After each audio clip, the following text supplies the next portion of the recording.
Programme में आपको खुशामदीद कहते हैं। मैं असदुल्ला खान हूँ। अमेरिका और ईरान की जो जंग है उसके असरात अब दुनिया को महसूस होने लगे हैं। खलीजी खत्ता जो है खलीजी ममालिक पर मुश्तमिल, वो इस जंग की लपेट में है। दुनिया के मुख्तलिफ ममालिक में हलाकतें हुई हैं, कई जगहों पर बहुत से लोग ज़ख्मी हैं। आबनाए हुर्मुज़ के बंद होने की इत्तला है, या अनऑफिशियली वो बंद भी हो गई है एक तरह से। और फिर इसी तरह से जो आबनाए हुर्मुज़ के बंद हो जाने या इसकी ख़बरों की वजह से जो तेल की कीमतें हैं उसमें इजाफ़ा होना शुरू हो गया है। 13% के करीब तेल की कीमतों में इजाफ़ा देखा जा रहा है। अहम सवालात अब ये हैं कि क्या अमेरिका अपने अहदाफ को हासिल कर पाएगा इस जंग में।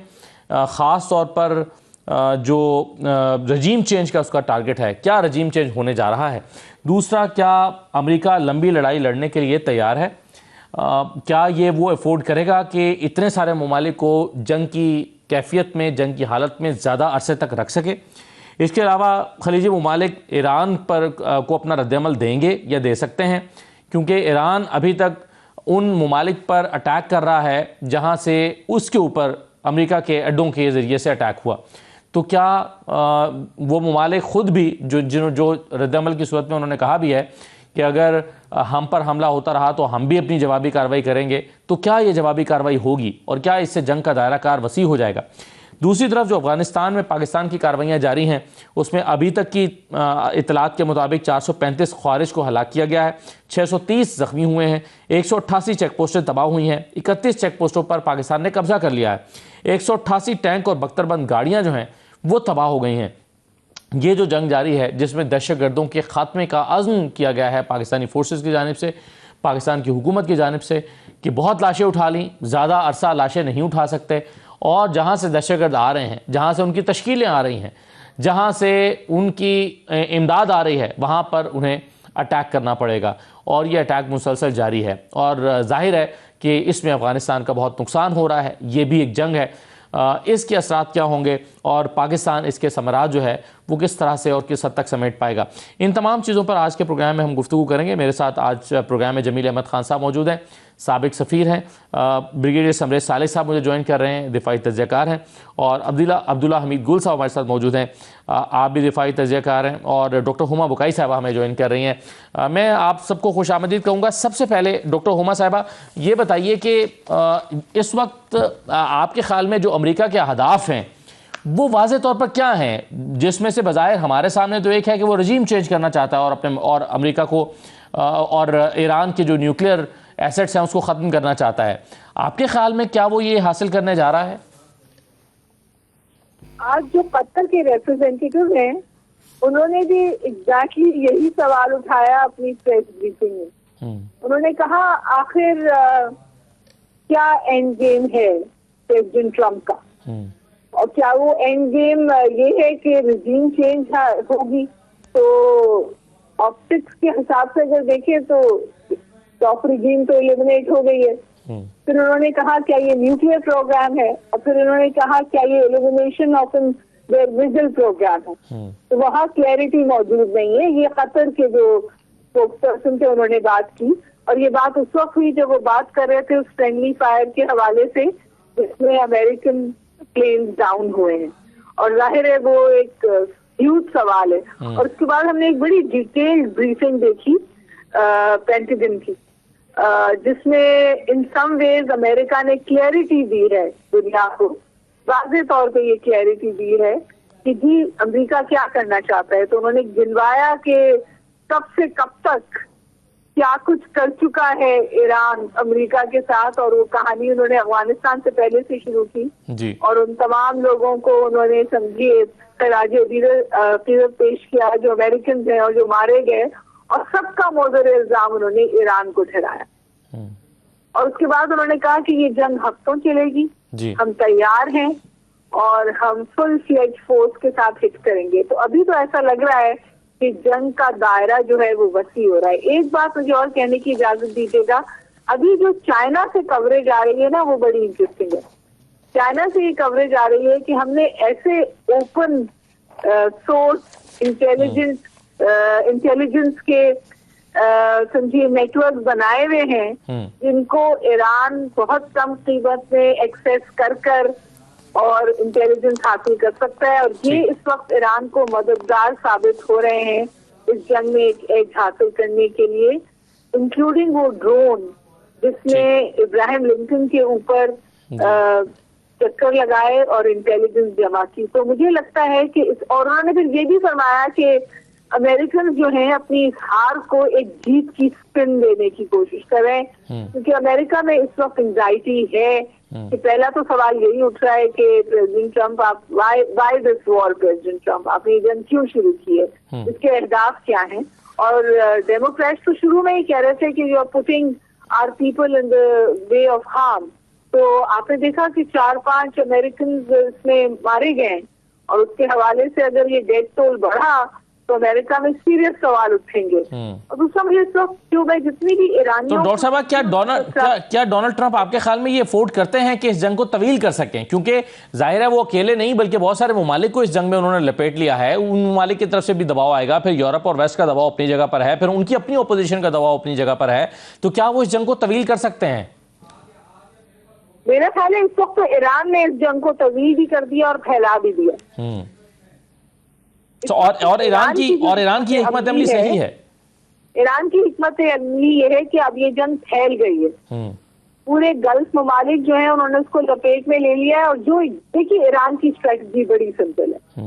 ईरान की स्ट्रेटजी ये है कि इतना पेन इन्फ्लिक्ट करो कि ये लोग पीछे हट जाएं, जैसे कि पहले 12 रोजा जंग में पीछे हटे थे। अच्छा, वो प्लेन वो इन्फ्लिक्ट कर पा रहे हैं, डिस्ट्रक्शन है, एयर स्पेसेस बंद है, एनर्जी इंफ्रास्ट्रक्चर्स को वो टारगेट कर रहे हैं, एलएनजी की प्रोडक्शन रुक गई है, ऑयल प्राइसेस आप 13% कह रहे हैं, बिटवीन 8 and 20% आ रहा है कि ऑयल प्राइसेस बढ़ गई हैं, गैस प्रोडक्शन रुक गई है। मैं आपसे गुजारिश करूं कि इस वक्त ईरान वो पेन इन्फ्लिक्ट कर रहा है जो महसूस किया जा रहा है इजराइल में भी और अमेरिका में भी। और अमेरिका जो ये प्रीएम्प्टिव स्ट्राइक का नैरेटिव उन्होंने बिल्ड किया था ना, वो उनकी अपनी कांग्रेस ने रिजेक्ट कर दिया। कोई बायर्स नहीं है प्रेसिडेंट ट्रम्प के नैरेटिव के अमेरिका के अंदर भी। अभी ईरान में समझती हूँ, अगर हम डे टू डे चीज देखें, आपके पास बहुत अच्छा पैनल है, इस वक्त ये वाला राउंड ईरान के पास आ गया है शायद। जी बिल्कुल सही है, बहुत शुक्रिया। मैं जनरल साहब आपके ख्याल में ये जो प्रीएम्प्टिव स्ट्राइक की बात कर रही थी डॉक्टर साहब अभी अभी, और दुनिया भर के थिंक टैंक्स इससे मुत्तफिक हैं ही नहीं, और ख़ुद अमेरिका में जो अपोजिशन जमातें हैं, ख़ास तौर पर जो कांग्रेसमैन हैं, वो भी ये कह रहे हैं कि, और फिर इसराइल के हवाले से भी कहा जा रहा है कि ये प्रीएम्प्टिव स्ट्राइक के ज़ुमरे में नहीं आता, क्योंकि बराह रास्त ईरान की तरफ से अभी ना अमेरिका को ना इजराइल को कोई खतरा था। तो ये जो नैरेटिव है ये तो पिट गया। Sir thank you very much, आपने मुझे प्रोग्राम में लिया। सबसे मैं पहले कहना चाहूंगा, जो पेंटागन ने कांग्रेस हेयरिंग में ये एडमिट किया है, बल्कि मैं कहूंगा उन्होंने डिसओन किया है इस वर्जन को प्रेसिडेंसी की कि Iran was a direct threat to the US. और पेंटागन ने ये स्टेटमेंट दी है कि नो, ईरान के पास इस तरह की कैपेबिलिटी नहीं थी कि वो अमेरिका के लिए कोई थ्रेट बन सके। तो ये तो कॉन्फ्लिक्ट उनके अपनी आधारों में आ चुका है। पेंटागन कुछ और कह रहा है, स्टेट डिपार्टमेंट कुछ और कह रहा है। तो अमेरिका में जिस तरीके से अभी वाविला है, जिस तरीके से कांग्रेसमैन बोल रहे हैं, पब्लिक बोल रही है कि प्रेसिडेंट ट्रम्प ने किसी से कोई ऑथराइजेशन नहीं ली, कांग्रेस सेज के it has to be authorized by Congress, and only एक ही सूरत में हो सकता है अगर इमिनेंट थ्रेट हो। तो अगर ये जिस तरीके से हम कह रहे हैं, और ये अमेरिका में भी बातचीत हो रही है कि इमिनेंट थ्रेट ये नहीं थी, तो इस सूरत में प्रेसिडेंट ट्रम्प जो है उनका जो एक्शन है that is being considered as beyond constitution, rather I would say unconstitutional, और जिसकी वजह से प्रेसिडेंट ट्रम्प के ऊपर प्रेशर बढ़ रहा है। और मैं ये समझता हूं कि इस वक्त ईरान कोशिश करेगा कि इस जंग को बढ़ाया जाए इन टेम्पोरल डोमेन में, अमेरिका कोशिश करेगा कि इस जंग को एज सुन एज पॉसिबल खत्म किया जाए। क्योंकि मैं ये कहना चाहूंगा कि जो पेन ईरान इन्फ्लिक्ट कर रहा है, वो मेरी असेसमेंट में अमेरिका और इजराइल ने they have begun to feel that pen.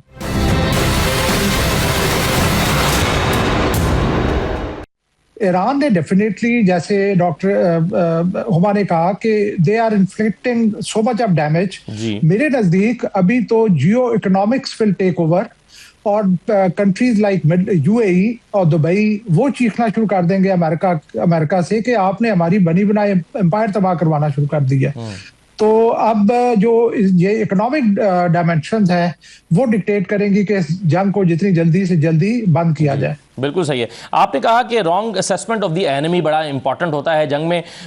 Jameel Ahmad Khan साहब, एक तज्जिया ये भी है कि अमेरिका के पास सही असेसमेंट नहीं है कि उसने पिछले साल जब अटैक किया था ईरान के ऊपर तो उसने उसको कितना डैमेज किया, और इजराइल और अमेरिका ने मिलकर जो एक मुख्तसर जंग लड़ी थी ईरान के साथ, उसमें उनके कितने हथियार ज़ाय हुए, उन्होंने मजीद कितने बनाए, उनके पास अभी कितने मिसाइल हैं।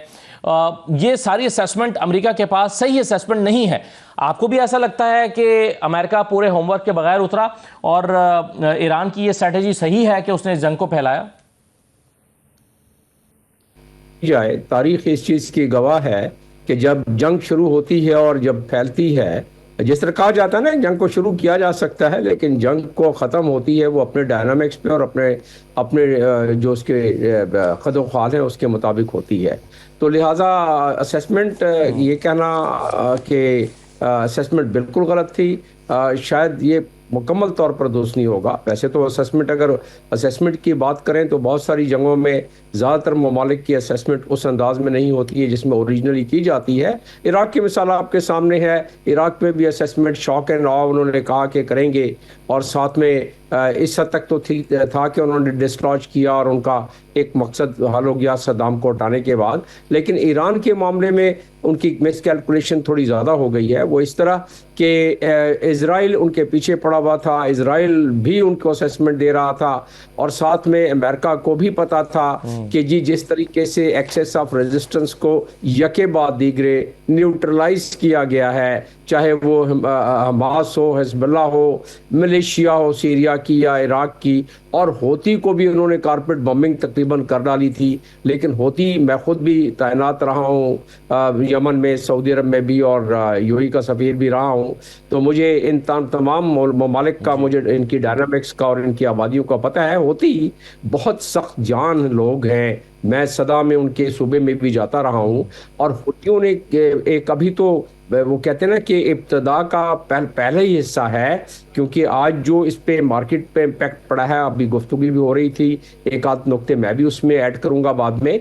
लेकिन ये कि होतियों ने जो धमकी कल दी हुई थी, बल्कि परसों उन्होंने दी थी कि हम जो है वो इधर से कोई गुजरगाह अपने जहाज जो हमारे सामने से गुजरते हैं, और आपको पता है कि बाबुल मंदाल वो नैरो है, स्टेट ऑफ हॉर्मुज से भी वो कम है, तो सिर्फ 26 किलोमीटर उसकी है, और स्टेट ऑफ हॉर्मुज जो है 33 किलोमीटर है। तो उस लिहाज से एक्सेस ऑफ रेजिस्टेंस को उन्होंने समझा कि हमने न्यूट्रलाइज कर दिया है, और अब ईरान जो है उसके बाजू कट चुके हैं, अब ईरान को हम काबू कर सकते हैं। और फिर जो शहनशाह का बेटा वहाँ रजा पहलवी बैठे हुए हैं, उन्होंने उनको सब्ज बाग दिखलाना शुरू किए, और मसाद की पेनिट्रेशन और CIA की पेनिट्रेशन जिस तरह दिसंबर और जनवरी में हुई, और जिस तरह लोग निकले, जिस तरह हथियार पहुंचे, जिस तरह उनको सेटेलाइट टेलीफोन 43,000 के करीब पहुंचे, तो वो उस ग़ज़ौम में थे कि अब क्योंकि ज़्यादा सख्ती के साथ दुनिया की सबसे बड़ी अस्करी कुव्वत की 61% कुव्वत जो है वो सामने लाके ईरान के खड़ी कर दी है, और वो इतनी मिलिट्री माइट के बाद जो हमला होगा, जैसे आपने देख लिया कि आज सुबह तक 1000 के करीब उन्होंने हमले किए थे, और 33 शहरों में किए थे, और अब ज़ाहिर बढ़ गए हैं। तो समझा यही गया होगा कि उधर से अवाम उठ खड़ी होगी, इधर से ये हमले होंगे। अब परसों की तो बात है, डोनाल्ड ट्रंप ने कहा कि हम अपना काम खत्म करते हैं, आप टेक ओवर करें फौरन उसकी आबादी को। तो क्या मिस कैलकुलेशन या मिस असेसमेंट यकीनन इस हद तक हुई है, लेकिन तैयारी इतनी है कि डोनाल्ड ट्रंप ने आज सुबह कहा कि 4 हफ्ते तक तो ये खींच जाएगी आराम से जंग। मेरा मानना ये है कि 4 हफ्ते में ये मदम तो पड़ सकती है, लेकिन इसके मज़मरात आपने इब्तदाई तौर पर ही तमाम गल्फ कंट्रीज में देख लिए, उसका इम्पैक्ट पूरी दुनिया में आना शुरू हो गया, ऑयल के लिहाज से, गैस के लिहाज से, कमोडिटीज के लिहाज से कल से आप सही है। लेकिन सर एक चीज जो इसमें डिबेट करना ज़रूरी है वो ये कि क्या यानी ये तो वाज़े तौर पर ईरान ने पहले ही कह दिया था कि अगर हम पर हमला हुआ तो अमेरिकियों को निशाना बनाएंगे, तो इन ममालिक के लिए या दुनिया के किसी भी मुल्क के लिए ये हैरान कुन नहीं होना चाहिए। और फिर अभी भी ईरान ने ये कहा है कि जो हमारे सुप्रीम लीडर को निशाना बनाया गया है उसका हम इसका हिसाब देना होगा, इसका हम हिसाब लेंगे। तो अब्दुल्ला गुल साहब, आपकी राय इस पे क्या है कि पाकिस्तान ने जो पॉलिसी इख्तियार की है कि ईरान पर हमला भी गलत है और ईरान ने जवाब में अमरीकी अड्डों को दूसरे खलीजी ममालिक में जहां निशाना बनाया है वो भी गलत है, हम उसकी भी मजम्मत करते हैं। तो पाकिस्तान ने दोनों की मजम्मत की है, क्या ये पाकिस्तान का मौक़िफ़ दुरुस्त है? पाकिस्तान की खारिजा पॉलिसी सही समत में जा रही है? बिस्मिल्लाहिर्रहमानिर्रहीम, बहुत बहुत शुक्रिया आपका। देखिए, जहाँ तक ताल्लुक है, पाकिस्तान ने ये कहा है कि ईरान के ऊपर हमला गलत है, लेकिन साथ ही साथ ये भी कहा है कि इन अरब ममालिक पर, उन्होंने अमरीकी बेसिस का नहीं बताया बल्कि अरब ममालिक की बात कही है। और मेरे ख्याल है अरब ममालिक की बात जो है वो अभी तक बड़ी अच्छी पाकिस्तान की खारजा पॉलिसी है। लेकिन इसमें थोड़ा सा फर्क है। जब माजी के अंदर इसराइल ने हमला किया था तो पाकिस्तान ने ये कहा था कि आर्टिकल 51 यूनाइटेड नेशन के हिसाब से आप जो है हमला का जवाब देने का हक रखते हैं, और यही बयान जो था सऊदी अरब की जानिब से भी आया था। हाउएवर, मेरे ख्याल में अमेरिका इज वेरी बल्कि नॉलेजेबल होना और being wise, they are two different things. America knowledgeable जरूर है, लेकिन अभी तक उसके जो फैसले हैं वो विजडम से आ रही हैं। क्योंकि इराक के अंदर रजीम चेंज करने गए, वहां प्रो ईरान जो है हुकूमत आ गई और आज ऐसी हो गई कि उसके ऊपर भी हमले करना शुरू हो गए। एरिया ऑफ कॉन्फ्लिक्ट जो है वो बढ़ रहा है। और दूसरी जानिब जो है, जो लोग अरब ममालिक उनको अपना एसेट समझते थे अमेरिकन बेसिस को, अब वो उसको लाइबिलिटी समझना शुरू हो गए हैं। वो ये सवाल पूछना शुरू हो गए हैं। और आज जो उसका जो सबसे बड़ा मिसाल है वो कुवैत के वजीर जो वजारत दिफा का है, जिसमें उन्होंने कहा कि मुतअद्दिद जहाज जो है वो गिराए जा चुके हैं। अब ये बात जो आई है सामने, ये बड़ी हैरान कुन है, क्योंकि अमेरिका उससे पहले एक जहाज की बात कर रहा था, लेकिन अब जब वजारत दिफा ये कह रही है तो दिस मीन्स कि कहीं एक अफसोस का और एक जिसको कहते हैं पेशमानी का एक एस्पेक्ट नजर आ रहा है, जिसके अंदर वो ये कह रहे हैं कि यार तुम तो अपना दिफा नहीं कर पाए, तुम हमारा दिफा क्या करोगे। दूसरी बात यह है कि ये रजीम तो जरूर चेंज होगी, लेकिन क्या ये ईरान में होगी या अमेरिका के अंदर और इजराइल के अंदर होगी। लगता यह है कि इस टाइम पे जो डोनाल्ड ट्रंप के खिलाफ 61% जो नेगेटिव वोट खड़ा हुआ है, और साथ ही साथ मिड टर्म इलेक्शन के अंदर मुझे कोई खास नजर नहीं आ रहा। और ये जो आज फुटेजेस आई हैं जिसके अंदर बाकायदा बड़े बड़े ग्लोब मास्टर्स जो हैं, जो कि उनके 741 गैलेक्सीज और दूसरे जहाज जो गए हैं, जो बाकायदा जो है सिक्योरिटी एंटोराज के अंदर गए हैं, 6 उनको जहाजों ने जो जेट फाइटर्स हैं उन्होंने प्रोटेक्ट कर रहे हैं। वो क्यों कर रहे हैं? इसकी सबसे बड़ी वजह यह है कि हैवी कैजुअलिटीज जो है वो उनकी हुई हैं। और अगर ये हैवी कैजुअलिटीज जब अमेरिका में रिसीव होंगी तो यकीन माने एक कोहराम मच जाएगा, क्योंकि वहां बॉडी बैग्स के अंदर अपने बच्चों को वो नहीं देख सकते। माजी के अंदर भी बागराम के अंदर उन्होंने बाकायदा मॉर्चरी बनाई हुई थी, जिसके अंदर उन्होंने लोगों को संत खानों के अंदर उनकी लाशें रखी हुई थी, और बाद में आहिस्ता आहिस्ता वो वक्तन फवक्तन ले जाते रहे। अब डोनाल्ड ट्रंप जो है, आपने कहा था कि रजीम चेंज होगा, ईरान में होगा या इजराइल में होगा, ये क्वेश्चन है। लेकिन इसमें एक डिबेट ये भी है कि इजराइल तो ये समझता है कि जंग में जाना या जंग की कैफियत का पैदा होना ये उसको सियासी तौर पर उनको फ़ायदा देता है, और वो समझते हैं कि हमास के खिलाफ 2 साल से अगर वो जंग लड़ रहे हैं तो इससे सियासी तौर पर उनको फ़ायदा हुआ है। और इलेक्शन के इस साल के आखिर में जो इलेक्शन होने हैं इजराइल में, तो उससे वो ये ईरान जंग से फायदा उठाने के लिए ये सब कुछ कर रहे हैं। एक राय तो ये भी है। मैं इस पर अगर आप इजाजत दें तो डॉक्टर हुमा वकाई साहबा से राय ले लूं। मैं फिर आपका मौके पर ले लेता हूं। जी कर लीजिए। जी, मैं गुजारिश ये कर रहा हूं कि इस सारे के अंदर अगर 2 साल के अंदर उनसे हमास नहीं कंट्रोल हुई, 8 साल जंग का तजुर्बा है इराक के साथ ईरान का, और उसके अंदर 2.5 लाख लोगों को शहीद कराने के बावजूद अगर वो खड़े हैं, और तेहरान ने कोई पहली दफा बैलिस्टिक मिसाइल नहीं देखे, इससे पहले मुतअद्दिद बार देख चुका है, 1-1 टन वॉरहेड के जो स्कड मिसाइल थे वो उनके ऊपर गिरते रहे।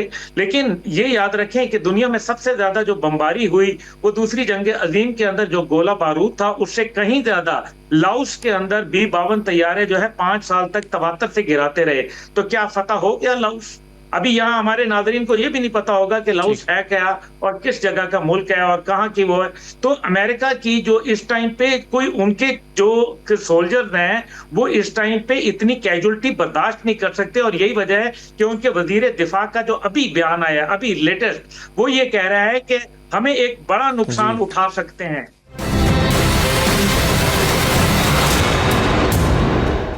ब्रेक के बाद आपको खुशामदीद कहते हैं। डॉक्टर हुमा बकाई साहबा, रजीम चेंज की बात हो रही थी, आपके ख्याल में यानी एक स्टडी में देख रहा था कि बूट्स ऑन ग्राउंड के बगैर सिर्फ फ़िज़ाई ऑपरेशन के ज़रिए से रजीम चेंज की कोई मिसाल नहीं मिलती।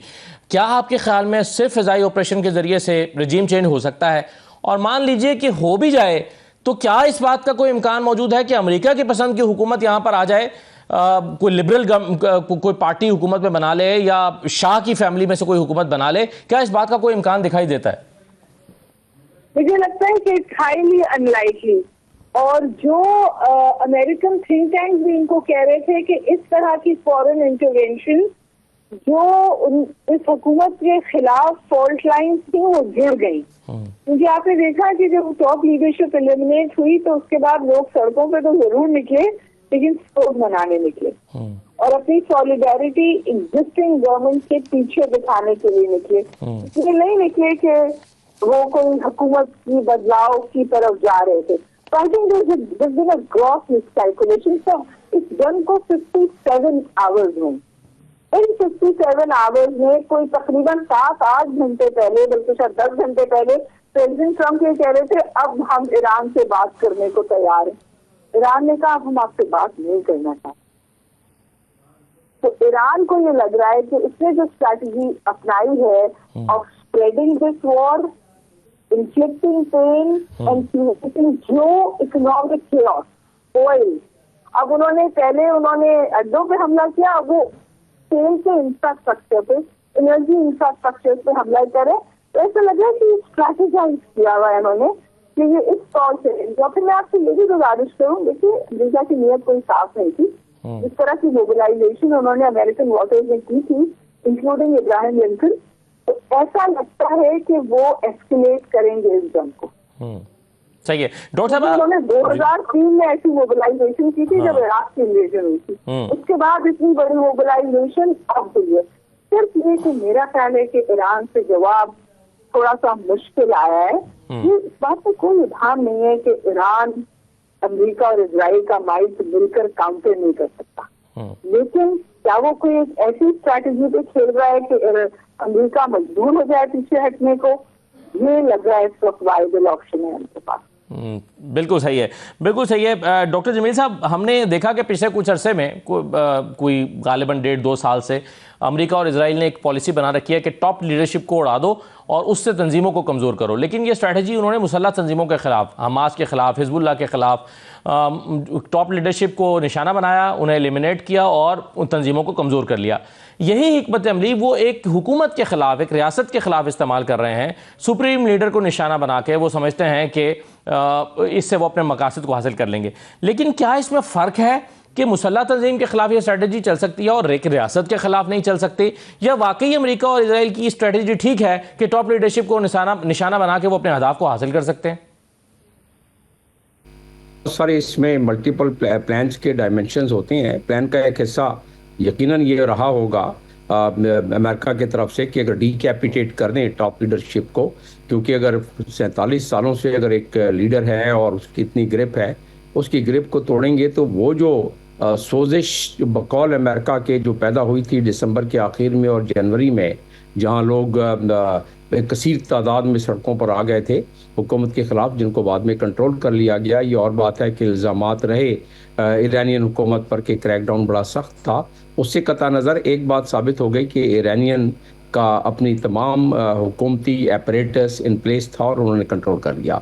और दूसरी बात जो इसमें एक गलत कैलकुलेशन, मिस कैलकुलेशन जो अमेरिका की तरफ से हुई, वो इसी वजह से हुई कि वहाँ शाह के बेटे रज़ा पहलवी वहाँ बैठ के ये उनको इंदिया देते रहे हैं और वो तकरीर भी की है, कल भी परसों भी उन्होंने तकरीर की है कि बस ठीक है, आप अपने आप को तैयार रखें और आप हिम्मत बरकरार रखें और अपने घरों पे रहें, अब बस वक्त आने वाला है, आप लोग टेक ओवर कर लेना है। तो एक फिजा पैदा की गई।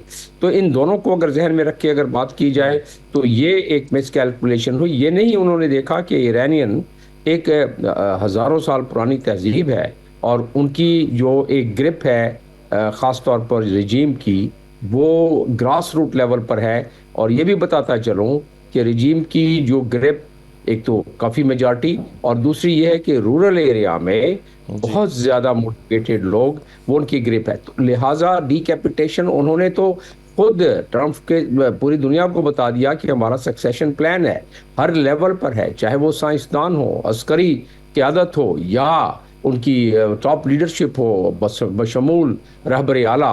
तो उन्होंने तो पहले, अभी भी जो हो रहा है रहबर आला की वही पॉलिसी थी और उनकी अपनी इसमें तकरीर मौजूद है और बाकी काबरीन की भी ईरान के अगर हम पर हमला हुआ तो इस दफ़ा पूरा रीजन डिस्टेबलाइज हो जाएगा। इस दफ़ा जून की तरह आप ना समझें।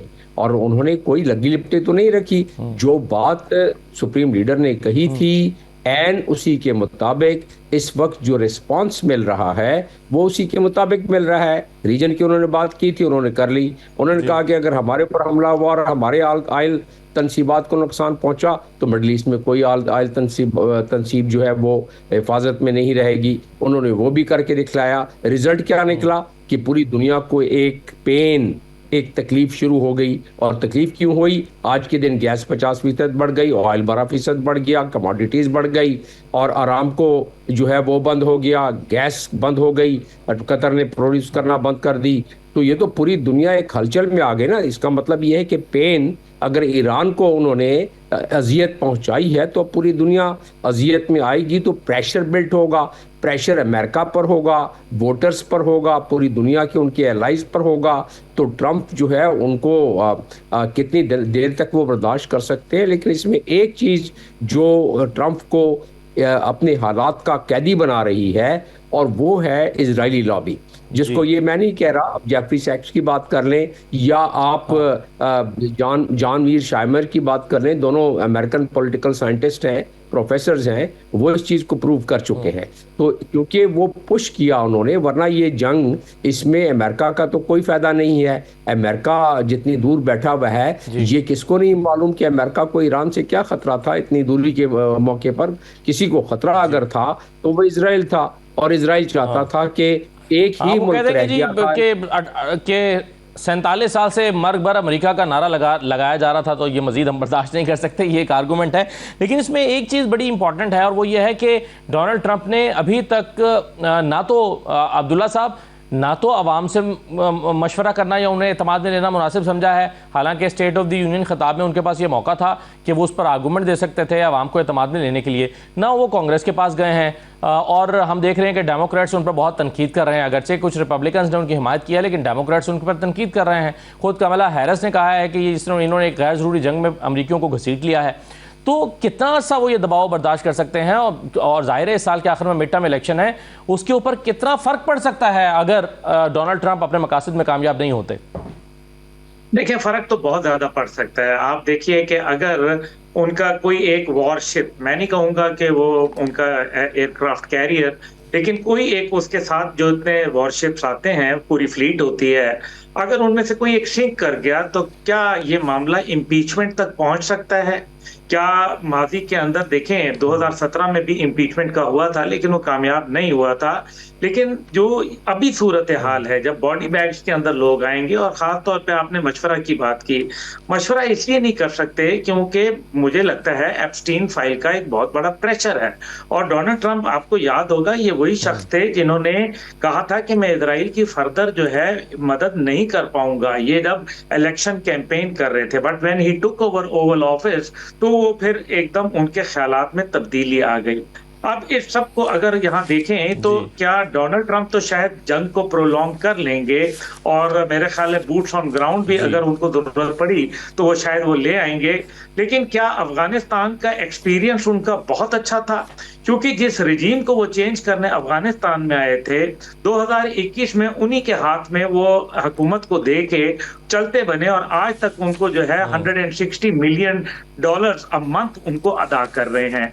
अब ये सीनियर इंस्पेक्टर जनरल की रिपोर्ट मौजूद है, इसके ऊपर सिगार रिपोर्ट जिसको कहते हैं। ठीक है, बिल्कुल सही है।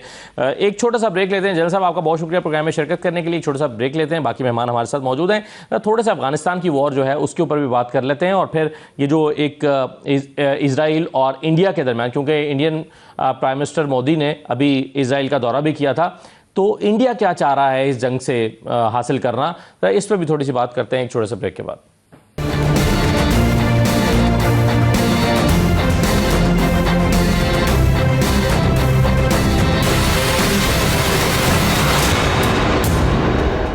प्रोग्राम में आपको दोबारा खुशामदीद कहते हैं। पाकिस्तान अफगानिस्तान में दहशतगर्दों के ठिकानों पर हमला कर रहा है, और उसकी जो डिटेल्स हमारे सामने अब तक आई हैं वो ये हैं कि 435, कम से कम 435 ख्वारिज मोहतात अंदाजे के मुताबिक, इससे ज़्यादा भी ये फिगर हो सकती है, हलाक हुए हैं, 630 ज़ख्मी हुए हैं। और हुकूमत पाकिस्तान के मुताबिक 188 चेक पोस्टें मुकम्मल तबाह हो गई हैं, 31 पोस्टों पर कब्जा किया गया है, 188 टैंक और बख्तरबंद गाड़ियाँ भी तबाह की गई हैं, जबकि अफ़गानिस्तान के 51 मुख्तलिफ मकामात पर मौसर फ़ज़ाई हमले भी किए गए हैं, और ये हमले जारी हैं। और पाकिस्तान ज़ाहिर है दहशतगर्दी से तंग आने के बाद मजबूरन ये ऑपरेशन कर रहा है, और ऐसा लगता है ये नागुज़ीर हो गया था, इसके बगैर कोई चारा नहीं था, क्योंकि हम देख रहे हैं कि तालिबान रजीम भारत की एक प्रॉक्सी बन गया है और दहशतगर्दों को सपोर्ट कर रहा है, और पाकिस्तान ने अपने दिफा का हक महफूज करते हुए ये कदम उठाया है। इसका मगर कंक्लूजन क्या होगा, इसके असरात क्या होंगे? डॉक्टर साहिबा, आप कैसे देख रही हैं? क्योंकि कुछ लोगों को खदशात ये होते हैं कि इससे पाकिस्तान में दहशतगर्दी के वाक़यात बढ़ सकते हैं, लेकिन जाहिर है ये भी चारा नहीं है कि पाकिस्तान बैठा देखता रहे और दहशतगर्दों को वहाँ पर जाकर ठिकाना ना बनाए। तो आप क्या असरात इसके देख रहे हैं? देखिए, एक तो मैं गुजारिश कर दूं कि पाकिस्तान में डिफेंसिव पे गया था जी। ये इस हमले की शुरुआत जो है वो अफगानिस्तान से रद्द-ए-अमल दिया था पाकिस्तान ने जी। उन्होंने हमारी चेक पोस्टों पर हमला किया था, जिसके जवाब में पाकिस्तान ने ये सख्त कार्रवाई की। लेकिन इसके बावजूद अगर आप अफगानिस्तान की ग्राउंड रियलिटीज जहन में रखें तो मैं समझती हूँ कि हमने सख्त जवाब दिया है।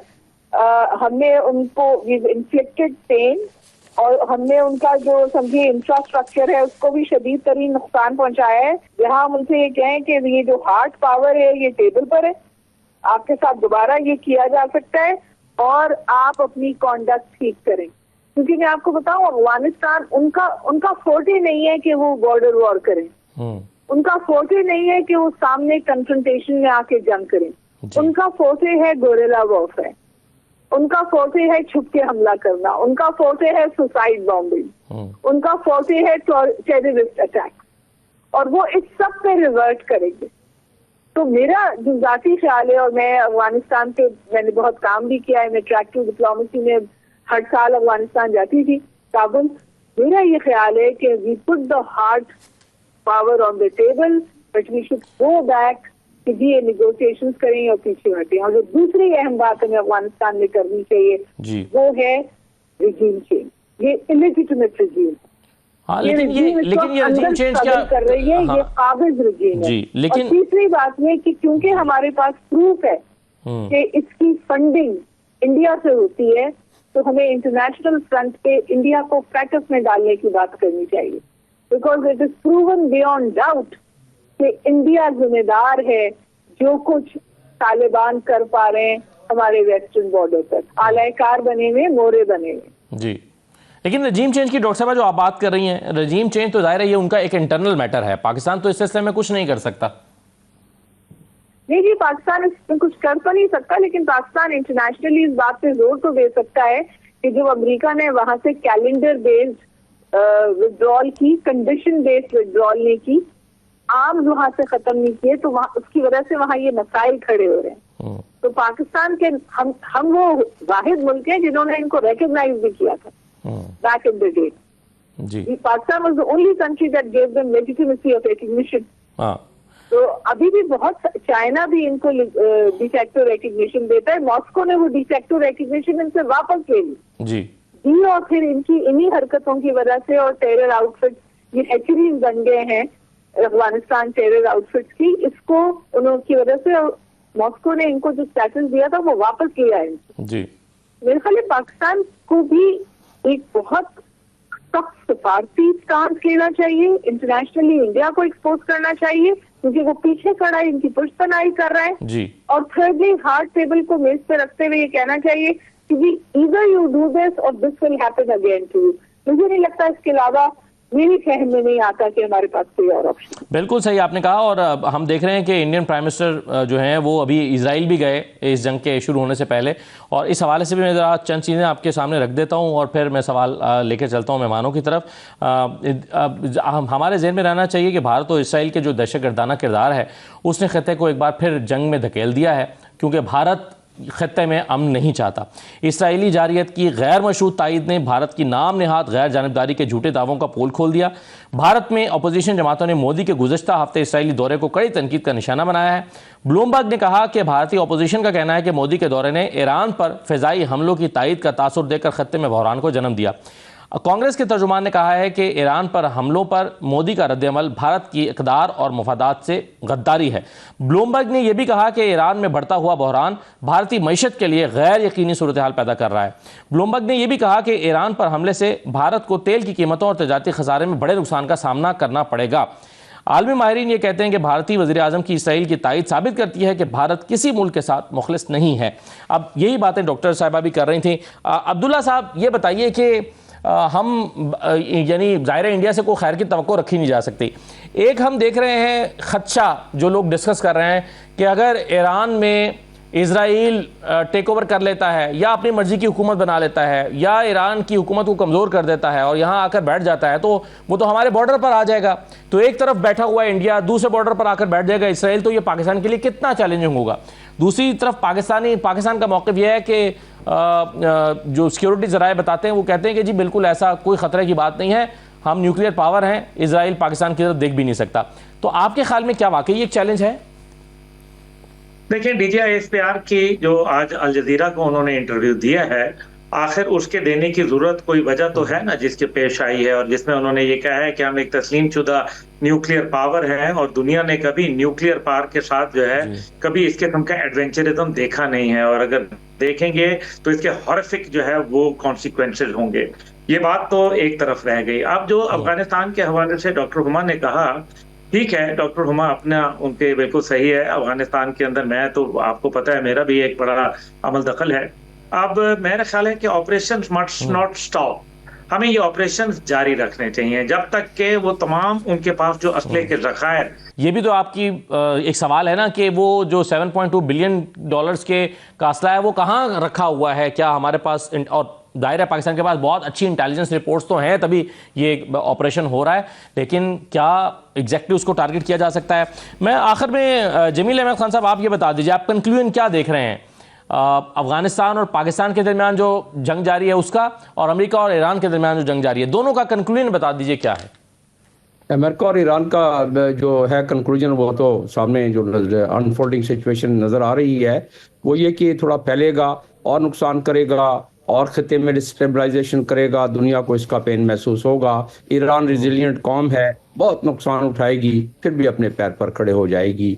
और इसमें अब नहीं नजर आता कि वो जो डूबियस डायलॉग का सिस्टम था वो दोबारा अभी चल सकेगा। अब ये किसी नतीजे पर पहुंचना है। इजराइल ने ये ईरान ने इस चीज़ का तहिया मालूम होता है कर लिया है क्योंकि उसको दीवार से लगाया गया था। जहाँ तक अफगानिस्तान का ताल्लुक है, पाकिस्तान ने 3.5 साल बर्दाश्त किया। पाकिस्तान ने दुनिया के तमाम ममालिक को इसमें वो इस मामले में शराकतदार हैं क्योंकि सिक्योरिटी काउंसिल की रेजोल्यूशन है कि अफगानिस्तान के तालिबान जो हैं वो किस तरह दहशतगर्दी को जगह दे रहे हैं और उनको पनपने का इजाज़त दे रहे हैं और सपोर्ट कर रहे हैं। तीसरी बात जो है संगम, जो इजराइल और भारत का, ये ग्रेट गेम का हिस्सा है। आपके पास टाइम कम है, टाइम है अगर तो मैं इसको ज़रूर एक्सप्लेन कर दूंगा कि इसमें एक पत्थर से बहुत सारे वो शिकार करना चाहते हैं वो, जिसमें कि चाइना की कंटेनमेंट का या चाइना की वो भी आ जाता है और उसके अलावा अपना फुटप्रिंट रखना चाहते हैं इस इलाके में। और तीसरी बात,